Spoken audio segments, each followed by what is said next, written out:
ಎಲ್ಲರಿಗೂ ನಮಸ್ಕಾರ. ಮಂಜುಶ್ರೀ ಕೈ ರುಚಿಗೆ ಸ್ವಾಗತ. ಇವತ್ತು ನಾನು ತುಂಬ ಎಲ್ಲರಿಗೂ ಇಷ್ಟ ಆಗುವಂತಹ ಚಟ್ಪಟ ಸಖತ್ ಟೇಸ್ಟಿ ಆಗಿರುವಂತಹ ಚೋಲೆ ಭಟೂರೆಯನ್ನು ಹೇಗೆ ಮಾಡೋದು ಅಂತ ತೋರಿಸ್ತಾ ಇದ್ದೀನಿ. ಈವ್ನಿಂಗ್ ಟೈಮಲ್ಲಂತೂ ಮಳೆ ಬರ್ತಾ ಇದ್ದರೆ ಬಿಸಿ ಬಿಸಿಯಾದ ಚೋಲೆ ಭಟೂರೆ ಯಾರಿಗೆ ಇಷ್ಟ ಆಗಲ್ಲ? ಮನೆಯಲ್ಲೇ ಹೇಗೆ ಮಾಡೋದು ಬನ್ನಿ ತೋರಿಸ್ತೀನಿ. ಇಲ್ಲಿ ನಾನು ಕಾಬೂಲಿ ಚೆನ್ನವನ್ನು ಓವರ್ ನೈಟ್ ಅಂದರೆ ರಾತ್ರಿ ಇಡೀ ನೆನೆಸಿ ಇಟ್ಕೊಂಡಿದ್ದೀನಿ, ಅಥವಾ 7ರಿಂದ 8 ಗಂಟೆಗಳ ಕಾಲ ನೆನೆಸಿ ಇಟ್ಕೋಬೇಕು. ಇದನ್ನು ನಾನು ಕುಕ್ಕರ್ಗೆ ಹಾಕಿ ಸ್ವಲ್ಪ ಉಪ್ಪನ್ನು ಸೇರಿಸಿ ಚೆನ್ನಾಗಿ ಬೇಯಿಸ್ಕೊಂಡಿದ್ದೀನಿ. ಕೆಲವರು ಇದಕ್ಕೆ ಟೀ ಬ್ಯಾಗ್ಸನ್ನು ಹಾಕಿ ಸ್ವಲ್ಪ ಸೋಡಾವನ್ನು ಹಾಕಿ ಬೇಯಿಸ್ತಾರೆ. ನಾನಿದು ಯಾವುದನ್ನು ಹಾಕಿಲ್ಲ. ನಿಮಗೆ ಕಲರ್ ಸ್ವಲ್ಪ ಡಾರ್ಕ್ ಬೇಕು ಅಂತಂದರೆ ನೀವು ಟೀ ಬ್ಯಾಗನ್ನು ಹಾಕಿ ಬೇಯಿಸ್ಕೋಬೋದು. ನಾನಿಲ್ಲಿ ಬರೀ ಉಪ್ಪನ್ನು ಸೇರಿಸಿ ಒಂದು 7ರಿಂದ 8 ವಿಸಿಲ್ ಹಾಕ್ಸಿದ್ದೀನಿ. ಚೆನ್ನಾಗಿ ಕಾಬೂಲಿ ಚೆನ್ನ ಬೆಂದಿರುತ್ತೆ. ಬೇಕು ಅಂತಂದರೆ ನೀವು ಟೀ ಬ್ಯಾಗ್ ಮತ್ತು ಸ್ವಲ್ಪ ಅಡುಗೆ ಸೋಡಾವನ್ನು ಹಾಕ್ಕೋಬೋದು. ಅಡುಗೆ ಸೋಡಾ ಹಾಕೋದ್ರಿಂದ ತುಂಬ ಪಿಚ ಪಿಚ ಅಂತ ಬೆಂದೋಗುತ್ತೆ, ಅದು ನನಗೆ ಅಷ್ಟು ಇಷ್ಟ ಆಗಲ್ಲ. ನೋಡಿ ಇಲ್ಲಿ ಸಾಫ್ಟಾಗಿ ಚೆನ್ನಾಗಿ ಬೆಂದಿದೆ. ಇಷ್ಟು ಬೆಂದರೆ ಸಾಕಾಗುತ್ತೆ.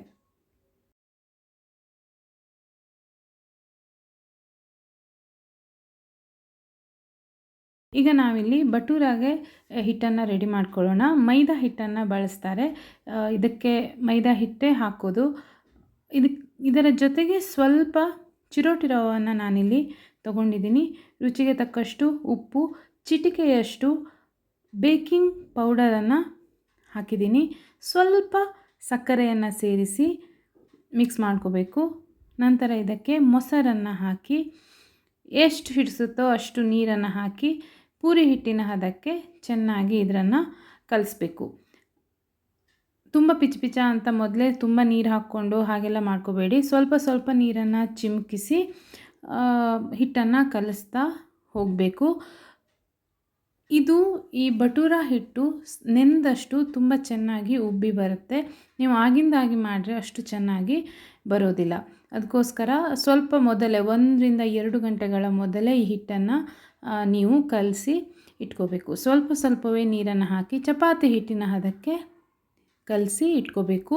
ಮೇಲಿನಿಂದ ಸ್ವಲ್ಪ ಎಣ್ಣೆಯನ್ನು ಸವರಿ ಅದೇ ಹೇಳಿದೆ ಅಲ್ಲ, ಅಟ್ಲೀಸ್ಟ್ ಒಂದು 45ರಿಂದ 50 ನಿಮಿಷ ಅಥವಾ 1 ಗಂಟೆಗಳ ಕಾಲ ನೆನೆಯೋದಕ್ಕೆ ಬಿಟ್ಟರೆ ಭಟೂರ ತುಂಬ ಚೆನ್ನಾಗಿ ಸಾಫ್ಟಾಗಿ ಹೊರಗಡೆ ಎಲ್ಲ ಸಿಗುತ್ತಲ್ಲ ನಮಗೆ, ಅದೇ ಸೇಮ್ ಡಿಟೋ ನಮಗೆ ಮಾಡೋಕ್ಕೆ ಆಗುತ್ತೆ.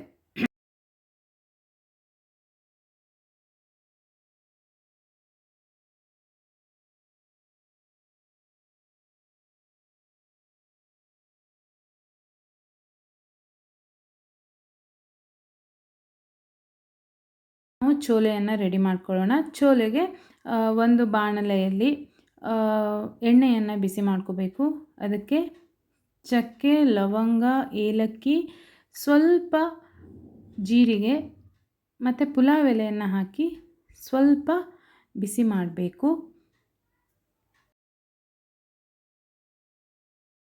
ನಂತರ ಚಿಟಿಕೆಯಷ್ಟು ಅರಿಶಿನ, ಇಂಗನ್ನು ಹಾಕಿ ಸಣ್ಣದಾಗಿ ಹೆಚ್ಚಿರುವಂತಹ ಈರುಳ್ಳಿಯನ್ನು ಸೇರಿಸಿ ಈರುಳ್ಳಿ ಬೇಯುವವರೆಗೂ ನಾವು ಇದನ್ನು ಫ್ರೈ ಮಾಡಬೇಕು. ಅದರ ಜೊತೆಗೆ ಶುಂಠಿ ಬೆಳ್ಳುಳ್ಳಿ ಪೇಸ್ಟನ್ನು ಹಾಕ್ಕೋಬೇಕು. ನಾನಿಲ್ಲಿ ಸಣ್ಣದಾಗಿ ಹೆಚ್ಚಿ ಹಾಕಿದ್ದೀನಿ. ಸಣ್ಣದಾಗಿ ಹೆಚ್ಚಿರುವಂತಹ ಶುಂಠಿ ಬೆಳ್ಳುಳ್ಳಿಯನ್ನು ಹಾಕ್ಕೊಂಡು ಚೆನ್ನಾಗಿ ಫ್ರೈ ಮಾಡಬೇಕು. ನಂತರ ಇದಕ್ಕೆ ಒಂದು 3ರಿಂದ 4 ಟೊಮೆಟೊ, ಒಳ್ಳೆ ಹಣ್ಣಾದ ಟೊಮೆಟೊ ಪ್ಯೂರಿಯನ್ನು ಇಲ್ಲಿ ಹಾಕ್ಕೋಬೇಕಾಗತ್ತೆ.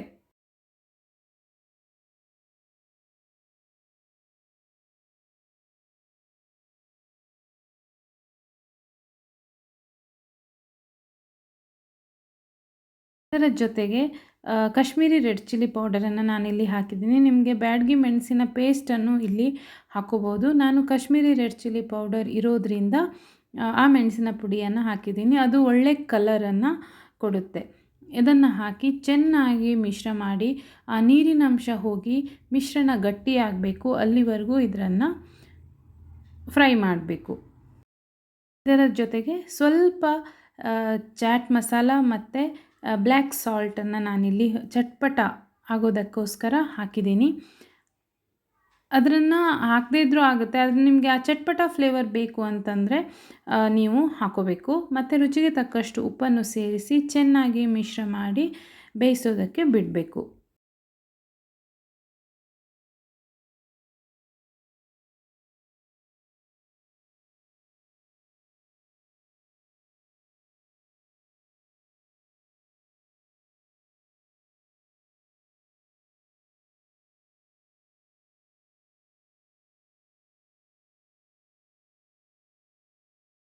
ಮಿಶ್ರಣ ಇಲ್ಲಿ ಗಟ್ಟಿಯಾಗಿದೆ. ಈಗ ಇಲ್ಲಿ ನಾನು ಮನೆಯಲ್ಲಿಯೇ ತಯಾರಿಸಿರುವಂತಹ ಚೋಲೆ ಮಸಾಲೆ ಪೌಡರನ್ನು ಹಾಕಿದ್ದೀನಿ. ನನ್ನ ಚಾನಲಲ್ಲಿ ಈಗಾಗಲೇ ನಾನು ತೋರಿಸಿದ್ದೀನಿ. ನಾನು ಡಿಸ್ಕ್ರಿಪ್ಷನ್ ಬಾಕ್ಸಲ್ಲಿ ಹಾಕಿರ್ತೀನಿ, ನೋಡ್ಕೊಳ್ಳಿ. ಹಾಗೆ ಸ್ವಲ್ಪ ಸಕ್ಕರೆಯನ್ನು ಸೇರಿಸಿ ಮತ್ತೊಮ್ಮೆ ಇದನ್ನು ಚೆನ್ನಾಗಿ ಮಸಾಲೆಯನ್ನು ಫ್ರೈ ಮಾಡ್ಕೋಬೇಕು. ಈಗ ಇದಕ್ಕೆ ನಾವು ಬೇಯಿಸಿದಂತಹ ಕಾಬೂಲಿ ಚನ್ನವನ್ನು ಹಾಕ್ಕೋಬೇಕು. ಹಾಕಿ ಚೆನ್ನಾಗಿ ಕುದಿಯೋದಕ್ಕೆ ಬಿಡಬೇಕು.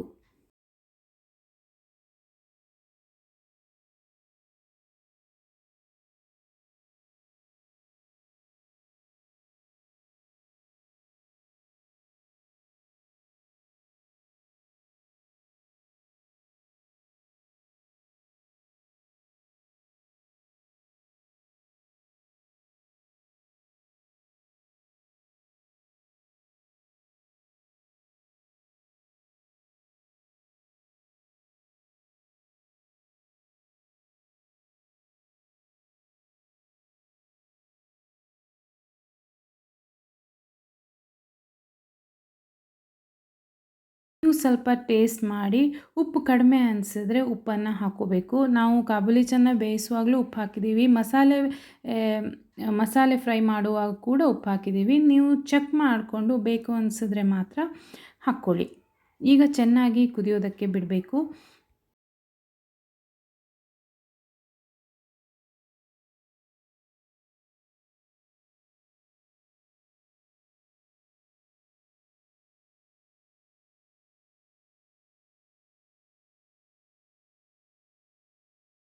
ಮಸಾಲೆ ಇಲ್ಲಿ ಗಟ್ಟಿಯಾಗೋದಕ್ಕೆ ನಾನು ಸ್ವಲ್ಪ ಕಾಬೂಲಿ ಚನ್ನವನ್ನು ಮಿಕ್ಸರ್ಗೆ ಹಾಕಿ ಪೇಸ್ಟ್ ಮಾಡಿ ಹಾಕಿದ್ದೀನಿ. ನೀವು ಮಸಾಲೆ ಆಗಲೇ ಗಟ್ಟಿಯಾಗಿದ್ದರೆ ಅದರ ಅಗತ್ಯ ಇಲ್ಲ. ಬಟ್ ಇದನ್ನು ಸೇರಿಸಿದ್ರೆ ತುಂಬ ಚೆನ್ನಾಗಿರೋ ಥಿಕ್ನೆಸ್ಸನ್ನು ಈ ಗ್ರೇವಿಗೆ ಕೊಡುತ್ತೆ. ಅದಕ್ಕೋಸ್ಕರ ಸ್ವಲ್ಪ ಕಾಬೂಲಿ ಚನ್ನ ತೆಗೆದಿಟ್ಕೊಂಡು, ಬೇಯಿಸಿರೋ ಕಾಬೂಲಿ ಚನ್ನ ತೆಗೆದಿಟ್ಕೊಂಡು ಅದನ್ನು ನೀವು ಕುದಿಯುವಾಗ ಹಾಕಿದ್ರೆ ತುಂಬ ಸಖತ್ತಾಗಿರೋ ಥಿಕ್ ಕನ್ಸಿಸ್ಟೆನ್ಸಿಯನ್ನು ಕೊಡುತ್ತೆ. ನಂತರ ಒಂದು ಸೀಳಿದಂತಹ ಹಸಿಮೆಣಸಿನಕಾಯಿ, ಕೊತ್ತಂಬರಿ ಸೊಪ್ಪನ್ನು ಹಾಕಿ ಮತ್ತೊಮ್ಮೆ ಕುದಿಸಿದರೆ ಚೋಲೆ ರೆಡಿಯಾಗುತ್ತೆ. ತುಂಬ ಫ್ಲೇವರ್ಫುಲ್ ಆಗಿರುವಂತಹ ಚಟ್ಪಟ, ಸ್ವಲ್ಪ ಖಾರ ಇರುತ್ತೆ ಚೋಲೆ. ನೀವು ನಿಮ್ಮ ಖಾರಕ್ಕೆ ತಕ್ಕಂಗೆ ಹಾಕ್ಕೊಳ್ಳಿ. ಆದರೆ ಸ್ವಲ್ಪ ಖಾರ ಮುಂದೆ ಇದ್ದರೆ ಟೇಸ್ಟ್ ಸೂಪರಾಗಿರುತ್ತೆ. ನಾನಿಲ್ಲಿ ಸ್ವಲ್ಪ ಖಾರ ಮುಂದೆ ಇಟ್ಟಿದ್ದೀನಿ. ಕಲರ್ಫುಲ್ ಆದಂತಹ ಚೋಲೆ ಈಗ ರೆಡಿ.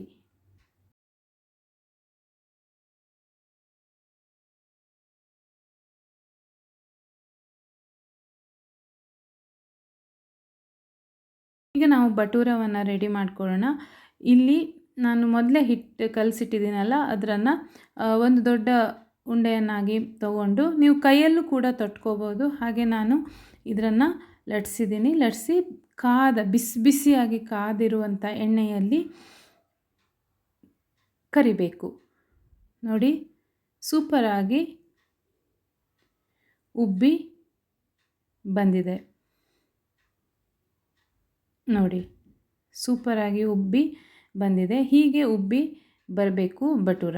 ಹೊರಗಡೆ ಎಲ್ಲ ಮಾಡುವಾಗ ತುಂಬ ದೊಡ್ಡದಾಗಿರುತ್ತೆ. ನಾನಿಲ್ಲಿ ಅಷ್ಟು ದೊಡ್ಡದಾಗಿ ಮಾಡಿಲ್ಲ. ನೀವು ಬೇಕಿದ್ದರೆ ಅಷ್ಟು ದೊಡ್ಡದಾಗಿ ಮಾಡ್ಕೋಬೋದು. Same recipe.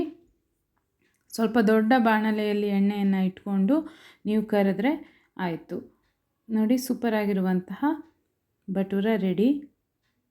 ಇನ್ನೊಂದು ತೋರಿಸ್ತಾ ಇದ್ದೀನಿ. ನೀವು ಎಣ್ಣೆ ಸಖತ್ತಾಗಿ ಕಾದಿರಬೇಕು, ಇಲ್ಲ ಅಂದರೆ ಅದು ಚೆನ್ನಾಗಿ ಉಬ್ಬೋದಿಲ್ಲ. Super ಉಬ್ಬಿರುವ bhatura ready. ಇದನ್ನು ನೀವು ರೆಡಿ ಆದಂತಹ ಚೋಲೆ ಜೊತೆಗೆ ಸರ್ವ್ ಮಾಡಿದರೆ ಆಯಿತು. ನಿಮಗೆ ವಿಡಿಯೋ ಇಷ್ಟ ಆಗಿದ್ದರೆ ಪ್ಲೀಸ್ ಲೈಕ್ ಮತ್ತು ಕಮೆಂಟ್ ಮಾಡಿ. ಹಾಗೆ ಫ್ರೆಂಡ್ಸ್ಗಳ ಜೊತೆಗೆ ಶೇರ್ ಮಾಡಿ. ನೀವು ಮಾಡ್ಕೊಳ್ಳಿ, ನನಗೆ ಫೀಡ್ಬ್ಯಾಕನ್ನು ಹೇಳಿ. Thank you.